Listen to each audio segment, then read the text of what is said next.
ரயில் கட்டணத்தை உயர்த்த வேண்டாம் என பிரதமர் மோடி, ரயில்வே அமைச்சர் அஸ்வினி வைஷ்ணவ் ஆகியோருக்கு முதலமைச்சர் மு.க.ஸ்டாலின் வலியுறுத்தியுள்ளார்.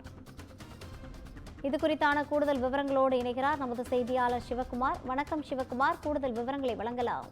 அதாவது பல ஆண்டுகளுக்கு பிறகு நேற்று மத்திய அரசு ஒரு அறிக்கை ஒன்று வெளியிட்டது. எப்படின்னு பாத்தீங்கன்னா, ரயில் கட்டணங்களை 500 கிலோமீட்டருக்கு மேல பயணம் செய்யக்கூடிய ரயில் கட்டணங்களுக்கு சாதாரண வகுப்புகளுக்கு அதாவது சாதாரண படுக்கை வசதி கொண்ட வகுப்புகளுக்கு கிலோமீட்டர் ஒன்றுக்கு 1 பைசாவும், குளிர்சாதன வசதி கொண்ட பெட்டிகள்ல பயணிக்கிறதுக்கு கிலோமீட்டர் ஒன்றுக்கு 2 பைசாவும் உயர்த்துவதா சொல்லி அறிக்கை வெளியிட்ட நிலையில இன்று தமிழக முதல்வர் ஒரு ட்விட்டர்ல போட்டிருக்கிறார். என்னன்னு பாத்தீங்கன்னா, இந்திய ரயில்வே என்பது ஏழை நடுத்தர மக்களின் பயணங்களுக்கானது மட்டுமல்ல, அது அவர்களது அன்றாட வாழ்வில் ஒரு அங்கம்னு குறிப்பிட்டிருக்காரு.